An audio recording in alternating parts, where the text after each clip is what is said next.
मेरे पीछे पूरी तरह पागल है। और हद तो यह है कि उसकी बड़ी बहन भी मेरे प्यार में उतनी ही डूबी हुई है। रात को जब सोने का टाइम होता है तो एक सफ़ेद जुराबे पहनकर मेरे बाईं तरफ लेटती है और दूसरी काली जुराबे पहनकर दाईं तरफ। ये सब बस कुछ दिन पहले शुरू हुआ था। मैं बस 1 सेकंड के लिए सिर उठाकर चांद को देख रहा था और उसी चक्कर में एक बेहद खूबसूरत लेकिन टल्ली औरत को बार से बाहर ला बैठा। वो जिद किए जा रही थी कि उसके घर की बिल्ली दरवाज़ा खोलना जानती है और मुझे बस उसे घर छोड़ना था। मुझे लगा रास्ता तो एक ही है, तो मैंने उसे सहारा दिया और हम चलने लगे। पर किसे पता था कि जैसे ही वो खड़ी होने की कोशिश करेगी उसका पूरा शरीर सीधे मेरी बाहों में आ गिरेगा। वो मुंह में कुछ ऐसा बड़बड़ा रही थी जिसका कोई मतलब ही नहीं बन रहा था। उसकी हालत देखकर मैंने उसे अपनी गोद में उठाया और तेजी से उसके घर की तरफ चल पड़ा। रास्ते में मैंने चुपके से अपनी बाहों में सोई उस औरत को ध्यान से देखा। उसकी खूबसूरत नशीली आंखें नशे की धुंध में सीधे मुझे ही घूर रही थीं। उसका चेहरा एकदम लाल और नाजुक सा लग रहा था। उसने टाइट वाइट शर्ट और फिटेड शॉर्ट स्कर्ट पहन रखी थी। वो बिल्कुल एक मैच्योर और अट्रैक्टिव देवी जैसी लग रही थी। जब मैं आखिरकार उसे उसके घर के दरवाजे तक ले गया तो वो ऑक्टोपस की तरह मुझसे चिपक गई और किसी भी कीमत पर छोड़ने को तैयार ही नहीं थी। वो अपना सिर मेरी छाती से रगड़ रही थी। कोई और रास्ता न देखकर मैंने प्यार से उसका चेहरा अपने हाथों में लिया, उसे अपनी तरफ घुमाया और दरवाजे का पासकोड पूछा। लेकिन मैं तो तब सन्न रह गया जब उसने अचानक मुझे घुमाया, दीवार से सटा दिया और पैर से पटक कर दरवाजा बंद कर दिया। तुरंत बाद उसने अपने दोनों हाथ मेरी गर्दन में डाले, पंजों पर खड़ी हुई और मेरा सिर नीचे खींच लिया। अगले ही पल उसके नरम होंठ सीधे मेरे होंठों से टकराए। मेरा दिमाग एकदम सुन्न हो गया। वो मुझसे इस तरह चिपकी हुई थी कि मैं चाहकर भी उसे पीछे नहीं धकेल पा रहा था। ठीक 2.5 मिनट ऐसे ही बीत गए। तभी अचानक हॉलवे से दरवाजा खुलने की आवाज आई और तुरंत बाद एक मीठी प्यारी सी आवाज सुनाई दी। ऊपर की लाइट जली और पूरा कमरा रोशनी से भर गया। हम तीनों एक दूसरे को बस बिना पलक झपकाए देखते रह गए। जहां मैं खड़ा था वहां से सामने दिख रही लड़की ने ब्लैक प्लीटेड स्कर्ट और व्हाइट सेलर स्टाइल टॉप पहन रखा था। वे खूबसूरत कातिलाना आंखें मुझे जानी पहचानी लग रही थीं। अरे रुको 1 मिनट, क्या ये रोजाली नहीं थी, क्लाउडसी यूनिवर्सिटी की मशहूर कॉलेज ब्यूटी? और तो और वो तो मेरी ही क्लास में थी। भले ही मेरी और रोजाली की कभी बात न हुई हो, पर मैं उस मासूम और बेमिसाल चेहरे को कैसे भूल सकता था। उसने अभी अभी मेरी बाहों में मौजूद औरत को दीदी कहा था। तो क्या इसका मतलब ये था कि ये दोनों बहनें थीं? कॉलेज ब्यूटी की बड़ी बहन ने अभी अभी जबरदस्ती मुझे किस किया था। इस वक्त रोजाली के चेहरे पर उसका पुराना ठंडा और अकड़ू एटीट्यूड गायब था। इसकी जगह वो दरवाजे पर खड़ी किसी सीधी साधी पड़ोस वाली लड़की जैसी लग रही थी। उसकी बड़ी बहन अभी भी पंजों पर खड़ी थी, हाथ मेरी गर्दन में डाले, एकदम लाल चेहरे के साथ मुझे किस कर रही थी। रोजाली ने मुझे देखा, उसे लगा कि चेहरा जाना पहचाना है, पर उसे याद ही नहीं आ रहा था कि उसने मुझे कहाँ देखा है। अपने दिमाग में सारी बातें जोड़कर उसने यही अंदाजा लगाया कि उसकी बड़ी बहन घर पर अपने बॉयफ्रेंड के साथ रोमांस कर रही है। ये सोचकर रोजाली ने जल्दी से अपने हाथों से आंखें ढक लीं, लेकिन फिर भी वो अपनी उंगलियों के बीच से छुप छुप कर देखने से खुद को रोक नहीं पाई। वो शैतानी हंसी हंसी, अड़चन डालने के लिए माफी मांगी और चुपके से हमारे बगल से निकलकर अपने कमरे में जाने लगी। रोजाली की बातें सुनकर आखिरकार मेरा दिमाग ठिकाने पर आया। साफ था कि उसने सब कुछ देख लिया था और मुझे पूरी तरह अपना जीजा समझ बैठी थी। मैंने किसी तरह अपना मुंह छुड़ाया और चिल्लाकर उससे मदद मांगने को कहा, साथ ही ये भी समझाया कि उसकी बहन पूरी तरह से टल्ली है। बड़ी मुश्किल से मैंने उसकी दीदी को अपने शरीर से अलग किया। रोजाली तुरंत भागकर अपनी बहन को संभालने आई और बड़ी चिंता से पूछने लगी कि उसे क्या हुआ था। उस वक्त शायद सेराफीना का नशा थोड़ा सा कम हुआ था। उसी बहकी हुई हालत में वो अपनी बहन से बड़बड़ाते हुए बोली कि उसे नहाने ले चले। इतना कहने के बाद उसने मेरी तरफ एक नजर देखा और रोजाली से कहा कि मैं उसका दोस्त कैस्पियन हूँ। रोजाली ने घबराते हुए अपना गला साफ किया, अपनी बड़ी बहन को सहारा दिया और उसे बाथरूम की तरफ ले जाने लगी। लेकिन उससे पहले उसने मुड़कर बड़ी तमीज से मुझसे थोड़ी देर सोफे पर बैठने की रिक्वेस्ट की। मैं वहीं का वहीं खड़ा रह गया, एकदम कंफ्यूज्ड। अगर मैं अभी निकलता तो बाद में सफाई देना नामुमकिन हो जाता। आखिरकार किसी के घर में होना, वो भी तब जब औरत नशे में धुत हो, और ऊपर से किस करते हुए पकड़े जाना, ये सब बहुत ही अजीब लग रहा था। लेकिन रुकना भी उतना ही ऑकवर्ड लग रहा था, खासकर तब जब बाथरूम से पानी गिरने की आवाजें आ रही थीं। कोई और रास्ता न देखकर मैं शांति से सोफे पर बैठकर इंतजार करने लगा। नहाने के बाद सेराफीना को धीरे धीरे होश आने लगा, लेकिन जैसे ही उसे याद आया कि उसने अभी अभी अपना कितना बड़ा पोपट बनवाया है, उसका सुंदर चेहरा शर्म से लाल हो गया। अपनी बहन को थोड़ा उदास देखकर रोजाली तुरंत पास आई और प्यार से पूछने लगी कि क्या वो ठीक है। ये सुनकर सेराफीना थोड़ी देर के लिए रुकी और सिर झुकाकर कुछ सोचने लगी। वो पास के एक क्लब में बारटेंडर का काम करती थी और कभी कभार ग्राहकों के दबाव में आकर उसे थोड़ी बहुत ड्रिंक पीनी ही पड़ती थी। आज रात उसने किसी और के दिए हुए ड्रिंक का बस एक घूंट पिया था, लेकिन तुरंत ही उसका पूरा शरीर भयानक रूप से जलने लगा और सिर पागलों की तरह घूमने लगा। भगवान का शुक्र था कि आज रात चमत्कारिक रूप से वो मुझसे टकरा गई, वरना जो होता उसकी कल्पना भी नहीं की जा सकती थी। फिर भी वो रोजाली को अपनी इस काली सच्चाई के बारे में ज्यादा नहीं बताना चाहती थी, इसलिए उसने कैजुअली झूठ बोल दिया कि आज बार में एक स्पेशल इवेंट था और उसने गलती से ज्यादा पी ली। उसने वादा किया कि अगली बार से ध्यान रखेगी और ये भी जोड़ दिया कि बाहर इंतजार कर रहा बंदा बस उसका सहकर्मी है। ये सुनते ही रोजाली ने एक समझदार वाली मुस्कान दी, जैसे उसे पूरा यकीन हो गया हो कि उसने पूरी असली कहानी पकड़ ली है। रोजाली का वो चिढ़ाने वाला और रहस्यमयी अंदाज देखकर सेराफीना थोड़ा झिझकी। वो कुछ और कहना चाहती थी, लेकिन आखिरकार उसने बस धीरे से हाँ में सिर हिला दिया। कुछ ही देर में दोनों बहनें नाइट सूट पहनकर बाथरूम से बाहर आईं। सेराफीना ने ब्लैक सिल्क का नाइट सूट पहन रखा था जिस पर हल्की कढ़ाई थी, जो उसके मैच्योर और कातिलाना लुक को और बढ़ा रहा था। दूसरी तरफ रोजाली ने पिंक कलर की नाइट गॉन पहनी थी जिस पर सफेद खरगोश का क्यूट सा पैटर्न बना था, जिससे वो एकदम मासूम और छोटी बच्ची जैसी लग रही थी। फिर वे सोफे पर मेरे सामने आकर बैठ गईं। सेराफीना के गालों पर अभी भी लाली छाई हुई थी। बहुत ही धीमी और मीठी आवाज में उसने मुझे आज घर तक पहुंचाने के लिए थैंक्स कहा। मैंने तुरंत जवाब दिया कि इसमें कोई बड़ी बात नहीं थी। तभी रोजाली अपने चेहरे पर ढेर सारी गॉसिप और उत्सुकता लिए अपनी बहन से सवाल पूछने लगी कि उसके सहकर्मी का नाम क्या है। ये सुनकर मैंने उलझन में सेराफीना की तरफ देखा और सोचने लगा कि उसने अचानक मुझे एक बिल्कुल नई पहचान क्यों दे दी। लेकिन सेराफीना की आंखों में बेबसी और मिन्नतें देखकर मैंने भी उसका साथ देने का फैसला किया। भले ही मुझे समझ नहीं आ रहा था कि वो सच क्यों छुपा रही थी, पर मुझे लगा कि इस भले काम को अंजाम तक पहुंचाना चाहिए। मैंने अपना इंट्रोडक्शन देते हुए कहा कि मेरा नाम कैस्पियन है और मैं उसकी बहन के साथ काम करता हूँ। रोजाली चुपचाप इस बात पर सोचने लगी। कैस्पियन नाम और इस बंदे का चेहरा उसे बहुत जाना पहचाना लग रहा था। क्या सच में उसकी यूनिवर्सिटी में इसी नाम का कोई बंदा हो सकता है? आखिरकार रोजाली ने भी अपना नाम बताते हुए अपना इंट्रोडक्शन दिया। ये सुनते ही मेरे ऊपर बेबसी की लहर दौड़ गई। अरे भगवान, लड़की, हम सच में एक ही क्लास में पढ़ते हैं। तेरी बहन ने आखिर मेरे बारे में तुझे क्या क्या बता रखा है? इस मोड़ पर सेराफीना को खतरे का एहसास हुआ और उसने तुरंत बात पलटी। उसने रोजाली से कहा कि उसे थोड़ी भूख लगी है, तो क्या वो उसके लिए एक बड़ा बाउल नूडल्स बना सकती है। हालांकि रोजाली साफ समझ रही थी कि उसकी बहन बस उसे यहाँ से हटाना चाहती है, फिर भी उसने मुंह बनाकर हाँ कह दिया। जैसे ही रोजाली किचन में गायब हुई, सेराफीना तुरंत मेरे ठीक सामने आकर बैठ गई। वो थोड़ा आगे झुकी और बड़ी ईमानदारी से आज की मदद के लिए मेरा शुक्रिया अदा करने लगी। मैंने बात को टालते हुए कहा कि कोई बड़ी बात नहीं है, बस एक छोटी सी हेल्प थी। मेरे चेहरे पर अजीब सी उलझन देखकर सेराफीना को अचानक याद आया कि दरवाजे पर क्या हुआ था और उसका नाजुक चेहरा एक बार फिर शर्म से लाल हो गया। उसने थैंक यू के तौर पर मुझे कुछ पैसे देने की पेशकश की, पर मैंने तुरंत हाथ हिलाते हुए मना कर दिया कि इसकी बिल्कुल जरूरत नहीं है, ये बस एक छोटी सी मदद थी। उसने साफ मना कर दिया और कहा कि इतनी बड़ी मदद के लिए उसे मुझे ढंग से थैंक्स कहना ही पड़ेगा। हालांकि उसने बताया कि वो अपना फोन साथ नहीं लाई है, इसलिए उसने सुझाव दिया कि मैं उसकी बहन का सोशल मीडिया अकाउंट ऐड कर लूं, ताकि वो उसके जरिए मुझे पैसे ट्रांसफर कर सके। बिना मेरे जवाब का इंतजार किए सेराफीना ने सोफे पर रखा रोजाली का फोन उठा लिया। उसकी जिद देखकर कि मैं उसकी बहन का अकाउंट ऐड कर लूं, मेरे पास हाँ कहने के अलावा कोई रास्ता नहीं बचा।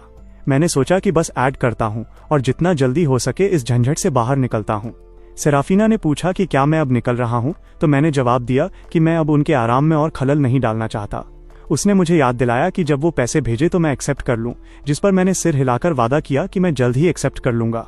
इसके साथ ही मैं आखिरकार उनके अपार्टमेंट के दरवाजे से बाहर निकल आया। सामने का दरवाजा बंद होने की आवाज सुनकर रोजाली ने किचन से बाहर झांका। उसे लगा कि उसने गलती से कोई रोमांटिक मोमेंट खराब कर दिया है, इसलिए वो तेजी से मेरे पीछे दरवाजे से बाहर भागी। लेकिन जैसे ही उसने दरवाजा खोला, वो वहीं की वहीं जम गई। उसने देखा कि मैं उनके अपार्टमेंट के ठीक सामने दरवाजा नंबर 602 पर खड़ा हूं और इलेक्ट्रॉनिक लॉक में पासकोड टाइप कर रहा हूं। मैंने सिर घुमाया और पूरी तरह से हैरान एक्सप्रेशन के साथ उसकी तरफ देखा। तुरंत बाद एक हल्की सी बीप की आवाज के साथ मेरा दरवाजा अनलॉक हो गया। रोजाली अपनी हंसी को बड़ी मुश्किल से रोक रही थी। तभी सेराफीना भी दरवाजे पर आई और उसने रोजाली से पूछा कि क्या चल रहा है।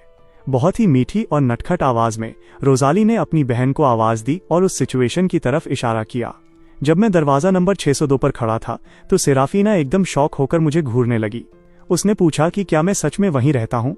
रोजाली ने अपनी बहन की तरफ देखा और पूछा कि क्या उसे सच में नहीं पता था कि कैस्पियन उनके ठीक सामने वाले फ्लैट में ही रहता है। सेराफीना ने जवाब दिया कि उसे सच में कोई आइडिया नहीं था। मेरा सिरदर्द और भी ज्यादा बढ़ गया। मैं तो बस चुपचाप अपने घर में खिसकने का प्लान बना रहा था, लेकिन ये लड़की सच में मेरे पीछे पीछे हॉलवे में बाहर चली आई थी। सिचुएशन को देखते हुए मैंने तुरंत साफ किया कि मैं बस कुछ दिन पहले ही यहाँ शिफ्ट हुआ हूँ। ये सुनते ही रोजाली की आंखें खुशी से चमक उठीं। उसने मजाक उड़ाते हुए चिढ़ाया कि ये कितना अजीब है कि एक मामूली सहकर्मी इत्तेफाक से ठीक सामने वाले फ्लैट में शिफ्ट हो गया। फिर वो सेराफीना की तरफ मुड़ी और बड़े प्यार से जिद करने लगी कि वो कैस्पियन को डिनर पर घर बुलाए। उसने तर्क दिया कि चूंकि मैं उसे सही सलामत घर लाया था, इसलिए ढंग से थैंक यू कहना तो बनता है। सेराफीना ने मेरी तरफ देखा और बड़ी मीठी आवाज में पूछा कि क्या मैं अगले दिन उनके घर डिनर पर आ सकता हूँ, ताकि हम ऑफिशियली पड़ोसी बनने का जश्न मना सकें। उसने कहा कि इतने प्यार से दिए गए इनविटेशन को ठुकराना गलत होगा। जो लड़की पूरे कैंपस में अपनी ठंडी और अकड़ू इमेज के लिए जानी जाती थी, उसे बार बार इतनी मीठी आवाज में मुझे भैया कहते देखकर मैंने अब उसे सुधारने की भी जहमत नहीं उठाई। मैंने सोचा, भाई इसे जो बुलाना है बुलाने दो, वैसे भी मैं इसका सगा भाई तो हूं नहीं। लेकिन इस बात को मैं कैसे संभालता कि हम सच में क्लासमेट्स थे। मैं बिस्तर पर लेटा छत को घूरता रहा और पूरी रात करवटें बदलता रहा। आज रात हद से ज्यादा ड्रामा हो गया था। मैं जब भी आंखें बंद करता, सेराफीना के मुझे किस करने का सीन मेरे दिमाग में कौंध जाता। जितना ज्यादा मैं इस बारे में सोचता, मेरा चेहरा उतना ही गर्म होता जाता। उधर सेराफीना भी अपने बिस्तर पर लेटी दिन की उस भयानक घटना को याद कर रही थी। भगवान का शुक्र था कि वो कैस्पियन से टकरा गई, वरना अंजाम बहुत खतरनाक और अनजाना हो सकता था। सोचते सोचते उसके ख्याल फिर से उसी किस पर आकर टिक गए और उसका सुंदर चेहरा एक बार फिर गहरा लाल हो गया। अगर उसकी छोटी बहन ठीक उसके बगल में चैन की नींद न सो रही होती, तो वो अपने दिल के तूफान को शांत करने के लिए बिस्तर पर बुरी तरह छटपटाती। उस रात हम तीनों में से 2 लोग भयानक इंसोम्निया के शिकार रहे। अगली सुबह 11 बजे मैं अपनी क्लास में बैठा दिन के आखिरी लेक्चर की तैयारी कर रहा था। लियांडर मेरी तरफ झुका और गॉसिप करते हुए बोला कि तू यकीन नहीं करेगा, पर आज सुबह फिर किसी ने रोजाली को प्रपोज कर दिया। मैंने कैजुअली जवाब दिया कि लड़कों का रोजाली को प्रपोज करना तो नॉर्मल बात है, आखिरकार वो इतनी खूबसूरत जो है। हालांकि मेरे दिमाग में तुरंत कल रात की उसकी इमेज घूम गई, जब वो उस मीठी आवाज में मुझे नटखट अंदाज में भैया कह रही थी। मैं सोचने लगा कि क्या पूरे कॉलेज में किसी और ने कभी उसका ये रूप देखा भी होगा। लियांडर बोलता रहा कि सबसे क्रेजी बात तो ये थी कि उस बंदे ने दावा किया कि वो उसका पहला प्यार है, लेकिन उसी वक्त उसकी पोल खुल गई कि वो एक नंबर का फ्रॉड है जो एक साथ कई लड़कियों को डेट कर रहा था। रोजाली तुरंत एकदम बर्फीली हो गई। उसने बेहद ठंडे टोन में कहा कि उसे झूठ बोलने वालों से सख्त नफरत है, और फिर सीधे आगे बढ़कर उसने उस बंदे के मुंह पर एक जोरदार थप्पड़ जड़ दिया। हाँ यार, बंदा सच में बहुत बहादुर है, मैंने अपने माथे से नामौजूद पसीना पोंछते हुए जवाब दिया, क्योंकि मुझे फिर से उसकी वही मीठी आवाज याद आ गई थी जब वो मुझे कैस्पियन भैया कह रही थी। ठीक तभी काउंसलर ने चॉकबोर्ड पर दस्तक दी और अनाउंस किया कि लेक्चर शुरू होने से पहले अटेंडेंस ली जाएगी। ये सुनते ही मैं तुरंत सीधा होकर बैठ गया। एक ही नजर में मैंने सफेद कपड़ों में उस खूबसूरत परछाई को देख लिया जो फ्रंट रो के पास चुपचाप बैठी थी। मेरा तो पूरा पोपट होने वाला था। अगर रोजाली को पता चल गया कि मैं उससे झूठ बोल रहा था, तो मैं दोबारा उसके सामने अपना मुंह कैसे दिखाऊंगा। यह देखकर कि अटेंडेंस रोल तेजी से मेरे नाम की तरफ बढ़ रहा है, मेरे दिमाग में एक तूफानी विचार आया। मैं लियांडर की तरफ मुड़ा, जो फुसफुसा रहा था, और उससे भीख मांगने के अंदाज में मिन्नत करने लगा कि जब मेरा नाम पुकारा जाए तो वो मेरी जगह प्रेजेंट बोल दे। मैंने वादा किया कि जब उसका नाम आएगा तो मैं उसकी जगह बोल दूंगा, और ऊपर से रिश्वत के तौर पर उसे मिल्क टी भी पिलाऊंगा। लियांडर बिना किसी हिचकिचाहट के मान गया। जैसे ही काउंसलर ने कैस्पियन का नाम पुकारा, लियांडर तुरंत चिल्लाया, प्रेजेंट। लेकिन जिस पल लियांडर ने जवाब दिया, उसे साफ एहसास हुआ कि एक बेहद तीखी नजर उस पर आकर टिक गई है। नजर का पीछा करते हुए जब उसे एहसास हुआ कि रोजाली सीधे उसी को घूर रही है, तो उसके होश उड़ गए। लियांडर ने मुझे कोहनी मारी और फुसफुसाते हुए बोला कि वो कसम खा सकता है कि ठीक उसी सेकंड कैंपस ब्यूटी ने अपना सिर घुमाया था जब मेरा नाम पुकारा गया था। ये सुनते ही मेरे अंदर भयानक घबराहट दौड़ गई। मैंने घबराते हुए बहाना बनाया कि ऐसा होना नामुमकिन है और वो पक्का ज्यादा सोच रहा है। मैंने बहस करते हुए कहा कि मेरा उससे भला क्या लेना देना हो सकता है। लियांडर ने शक भरे अंदाज में पूछा कि फिर मैं इस वक्त डेस्क के नीचे क्यों छुपा हुआ हूँ। मैंने अपना बचाव करते हुए उल्टा उस पर झाड़ झाड़ते हुए पूछा कि क्या अपने जूते के फीते बांधना कोई गुनाह है। जब मैंने देखा कि रोजाली ने आखिरकार अपना चेहरा फिर से सामने की तरफ घुमा लिया है, तो मैंने चुपके से राहत की एक बहुत बड़ी सांस ली। ऐसे काम नहीं चलने वाला था। मुझे उसकी क्लासेस खत्म होने से पहले जल्दी से घर पहुंचना था और उसकी बड़ी बहन से इस सिचुएशन पर बात करनी थी, ताकि वो सब कुछ ढंग से समझाने में मेरी मदद कर सके। क्लास खत्म होने के बाद मैंने रोजाली के जाने का इंतजार किया और फिर घबराते हुए पिछले दरवाजे से चुपचाप निकल गया। मैं अपनी इलेक्ट्रिक स्कूटर पर कूड़ा और पूरी स्पीड से घर की तरफ भगा। अपने दरवाजे पर पहुंचकर मैंने जल्दी से अपने सामने वाले अपार्टमेंट का दरवाजा खटखटाया। सराफीना ने दरवाजा खोला। उसने हल्के नीले रंग की स्लिप ड्रेस पहन रखी थी। उसकी पतली पिंडलियां और घर वाली कैजुअल चप्पलें बहुत ही प्यारी, सीधी साधी और घरेलू वाइब दे रही थीं। कैस्पियन, तुम आ गए, अंदर आओ और बैठो, मैं बस खाना ही बना रही हूँ, उसने स्वागत करते हुए कहा। सेराफीना की आंखें घबराहट में इधर उधर भटक रही थीं, उसकी टेंशन साफ झलक रही थी। इस माहौल का असर तुरंत मुझ पर भी पड़ा और मेरी अपनी नसें नेचुरली तन गईं। उसने बताया कि रोजाली अभी तक वापस नहीं आई है और मुझसे सोफे पर आराम करने को कहा ताकि वो वापस जाकर खाना बनाने की तैयारी कर सके। सेराफीना किचन की तरफ मुड़ने ही वाली थी। चूंकि रोजाली यहाँ नहीं है तो ये बहुत बढ़िया बात है कि अभी सिर्फ हम दोनों ही हैं, मेरे मुंह से निकल गया। जैसे ही ये शब्द मेरे मुंह से निकले, मैंने तुरंत देखा कि सेराफीना के चेहरे के एक्सप्रेशन पूरी तरह बदल गए। मैंने जल्दी से समझाने और साफ करने की कोशिश की कि मेरा मतलब उस तरह से नहीं था, बल्कि मैं खास तौर पर उसके न रहने पर इसलिए आया था क्योंकि मुझे उसे एक जरूरी बात बतानी थी। वो खुद को सहमा हुआ महसूस करने लगी और अपनी ड्रेस को कसकर लपेट लिया। वो बिल्कुल एक डरी हुई छोटी हिरनी जैसी लग रही थी। यह एहसास होते ही कि मेरी अचानक की गई हरकत थोड़ी ज्यादा डरावनी लग रही थी, मैंने तुरंत अपनी आवाज को धीमा और नर्म किया। मैंने सच उगलते हुए कहा कि रोजाली और मैं असल में एक ही क्लास में पढ़ते हैं, पर हमारी ज्यादा बातचीत नहीं होती, शायद इसीलिए वो मुझे पहचान नहीं पाई। मैंने समझाया कि कल उसका हमारे बारे में सहकर्मी और दोस्त होने का झूठ बोलना बहुत गलत लग रहा था, खासकर इसलिए क्योंकि रोजाली और मैं हर दिन एक साथ क्लास अटेंड करते हैं और सच तो आज नहीं तो कल सामने आना ही था। तुम दोनों क्लासमेट्स हो? ये कितनी बड़ी बात है, सेराफीना ने शौक होकर कहा। क्लाउड सी यूनिवर्सिटी के इतने सारे लोगों के बीच ये सोचकर ही दिमाग घूम जाता था कि जिस बंदे ने उसकी जान बचाई वो इत्तेफाक से उसकी छोटी बहन का क्लासमेट ही निकला।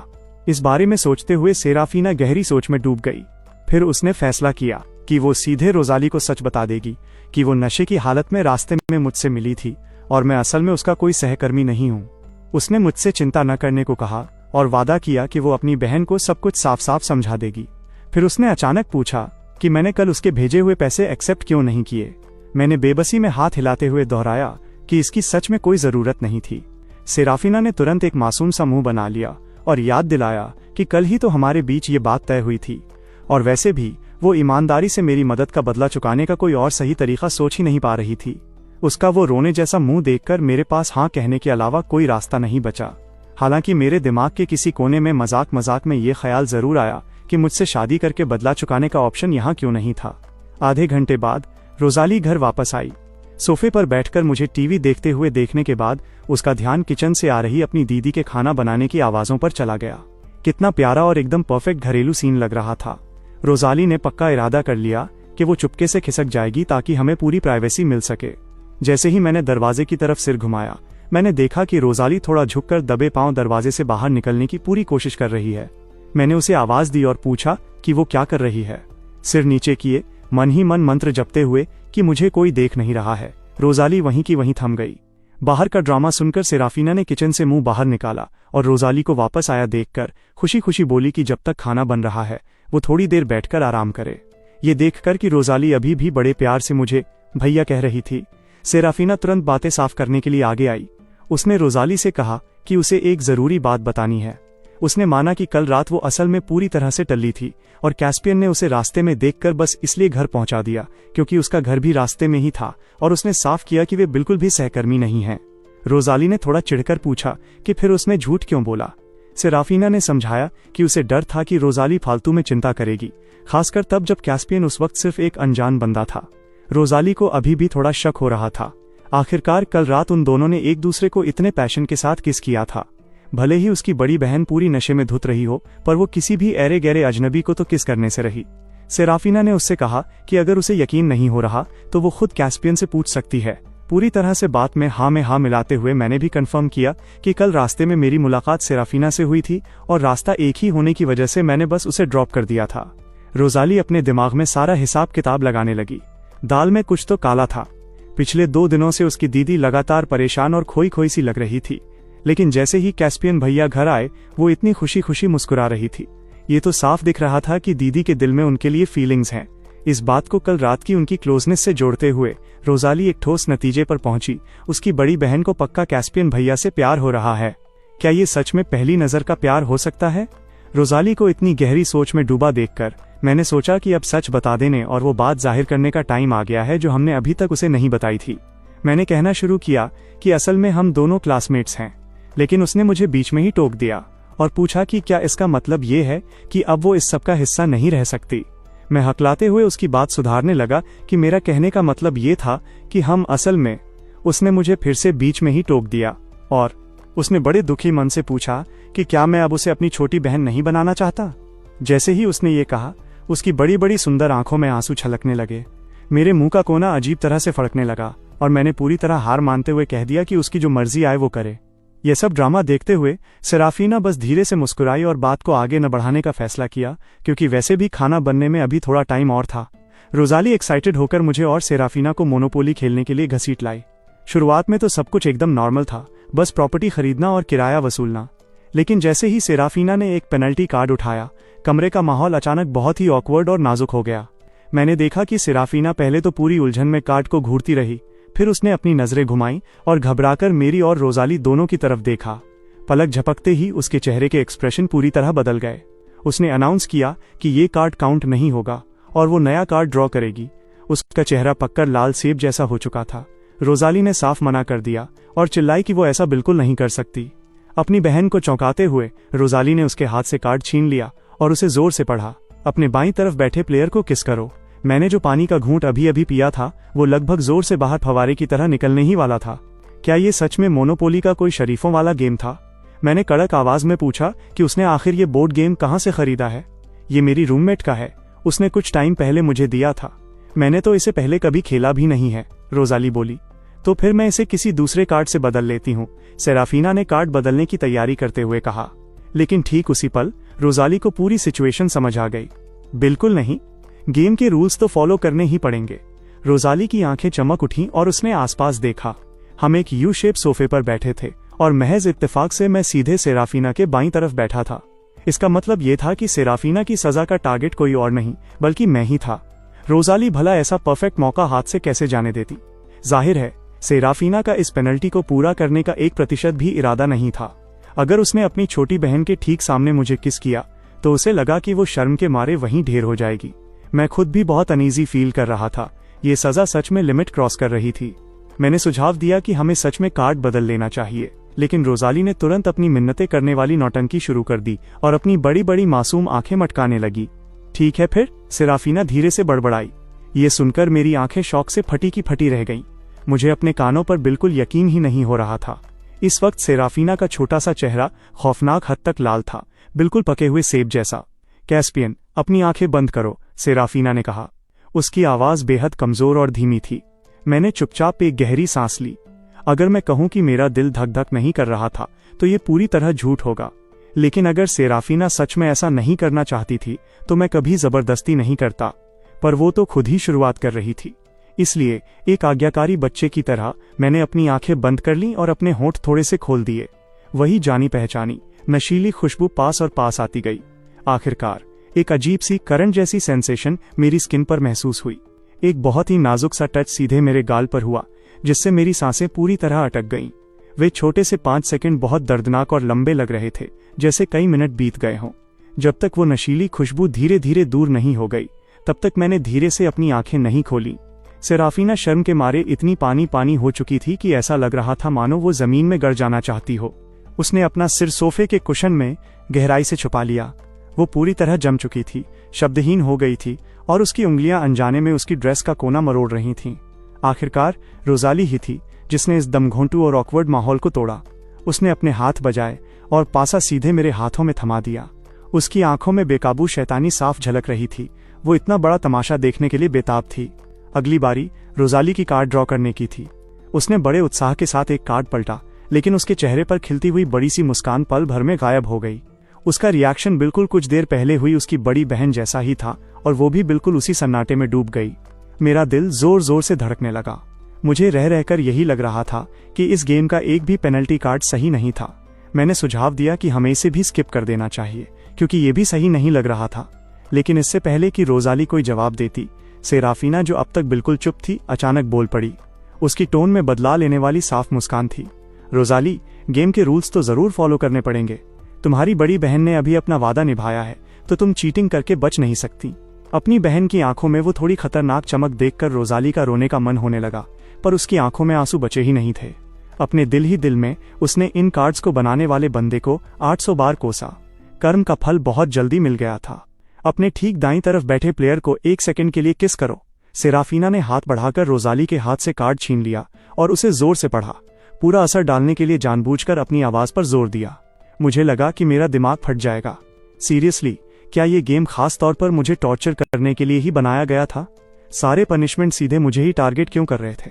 दोनों बहनें बेहद अजीब माहौल में घिरी हुई थी, लेकिन सेराफीना को अपनी खुद की शर्मनाक घटना याद थी, इसलिए उसने जिद की कि शर्त तो शर्त होती है। उसने धीरे से रोजाली की कोहनी मारी। रोजाली ने अपना निचला होंठ दबाया और बुरी तरह शर्माते हुए मुंह ही मुंह में कुछ बड़बड़ाई। उस वक्त मेरी हालत कसाई के तख्ते पर फंसी एक बेबस मछली जैसी थी।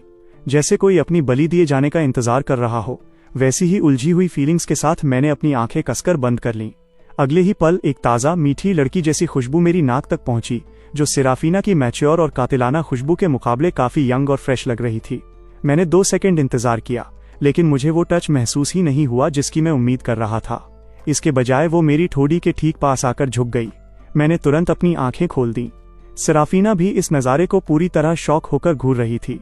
मेरी ठोड़ी पर एक तगड़ा किस करने के बाद रोजाली ने अपनी आंखें खोलीं। जिस पल उसकी नजरें हम दोनों से मिलीं, उसे अपनी गलती का एहसास हुआ। उसने बिल्कुल गलत जगह किस कर दिया था। उसने पहले तो अनजाने में अपने मुंह पर हाथ रखा, फिर लगा कि इतना काफी नहीं है, तो उसने अपने दोनों हाथों से अपना पूरा चेहरा ढक लिया और चिल्लाने लगी कि उसने ये जानबूझकर नहीं किया था। ये बेहद ऑकवर्ड माहौल काफी देर तक बना रहा। आखिरकार सेराफीना ही थी जिसने सिचुएशन को संभालने के लिए हल्का सा खांसा और कहा कि कोई बात नहीं, टेक्निकली इसे टास्क पूरा होना माना जाएगा और अब आगे बढ़ते हैं। उसके बाद ही रोजाली ने धीरे धीरे अपना सिर उठाया। उसके कानों के किनारे इतने लाल हो चुके थे कि लग रहा था मानो खून टपक पड़ेगा। उसने फिर कभी किसी को कार्ड ड्रॉ करने के लिए मजबूर नहीं किया। अभी 2 मिनट भी नहीं बीते थे कि आखिरकार पेनल्टी कार्ड ड्रॉ करने की मेरी बारी आ गई। जिस हाथ में मैंने पासा पकड़ रखा था, वो सच में कांप रहा था। रोजाली मेरे बाईं तरफ बैठी थी और सेराफीना मेरे दाईं तरफ। इस गेम की अश्लीलता अब साफ साफ आंखों के सामने थी।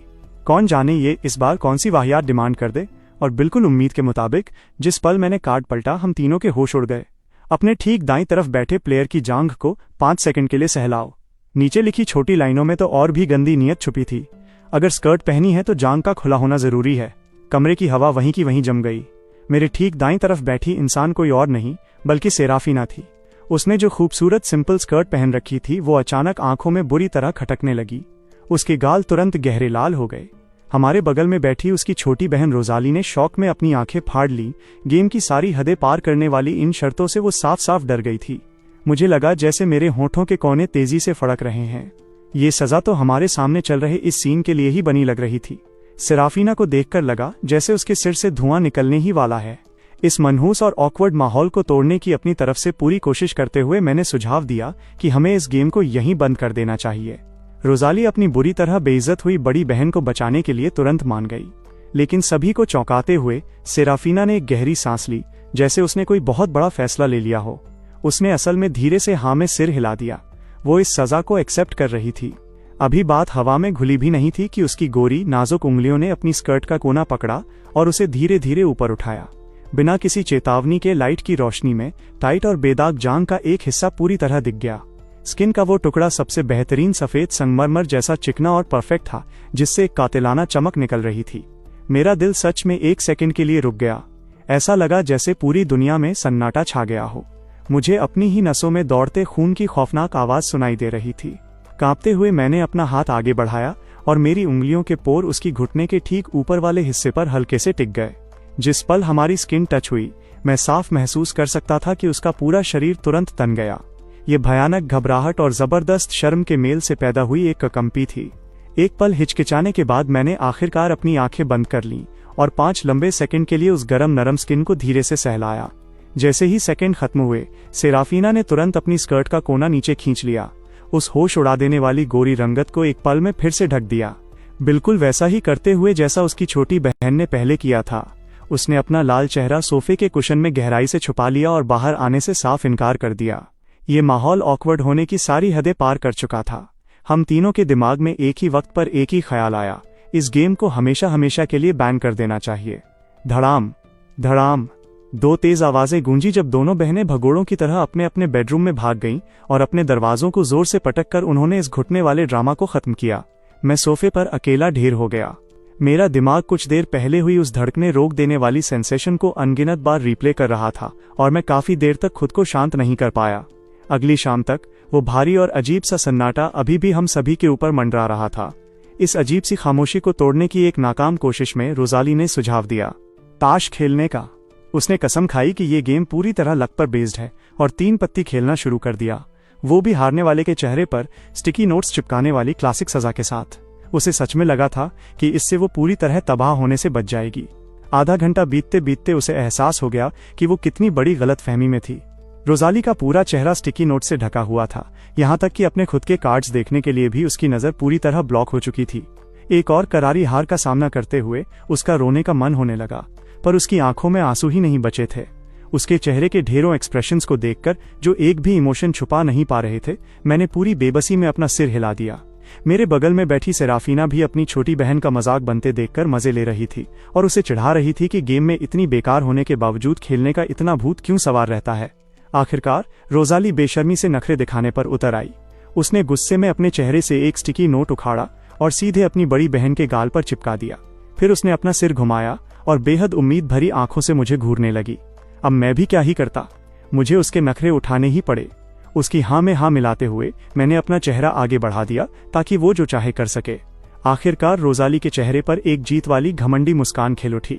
अब हम तीनों के चेहरे रंग बिरंगे स्टिकी नोट से सजे हुए थे, जिससे हम 3 अजीब से छोटे जंगली बिल्लों जैसे लग रहे थे। जैसे ही हमने एक दूसरे को देखा, हम जोर जोर से हंस पड़े। पिछले दिन का वो घुटन भरा ऑकवर्ड माहौल एक पल में हवा में गायब हो गया। रोजाली ने खुशी खुशी अपना फोन निकाला और जिद करने लगी कि हम एक ग्रुप फोटो लेंगे। थोड़ा आगे झुकते हुए मैं ठीक बीच में खड़ा हो गया। वो और उसकी बहन दाईं और बाईं तरफ से बिल्कुल पास आ गई। हम तीनों के सिर एक दूसरे से कसकर सटे हुए थे। एक तेज क्लिक की आवाज के साथ वो परफेक्ट मोमेंट हमेशा के लिए उस फोटो में कैद हो गया।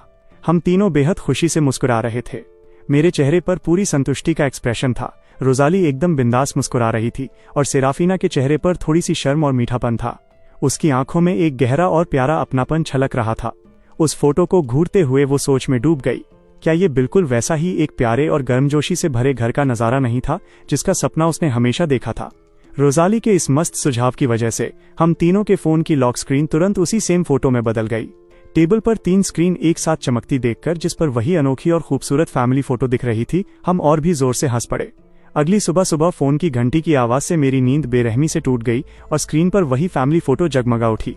जैसे ही मैंने अपने स्क्रीन पर स्टिकी नोट से ढके उन 3 मुस्कुराते चेहरों को चमकते देखा, मेरी बची कुची नींद और थकान पूरी तरह गायब हो गई। बाथरूम में हाथ मुंह धोने के बाद मैं सोफे पर बैठकर थोड़ी देर इंतजार करने लगा। दरवाजा खुला और मेरी नजर स्वाभाविक रूप से एंट्रेंस की तरफ चली गई। मेरी आंखें शौक से फटी की फटी रह गईं। आज दोनों बहनों ने मैचिंग व्हाइट शर्ट और ग्रे प्लीटेड स्कर्ट पहन रखी थी। एक बेहद मैच्योर और कातिलाना लग रही थी, तो दूसरी इतनी मासूम और क्यूट की कोई नजर ही ना हटा पाए। एक दूसरे के बगल में खड़ी वे बिल्कुल जुड़वा सितारों की जोड़ी जैसी लग रही थीं, जो इस दुनिया में उतर आई हों। एक ऐसा खूबसूरत नजारा जिसे देखकर किसी की भी सांसें थम जाएं।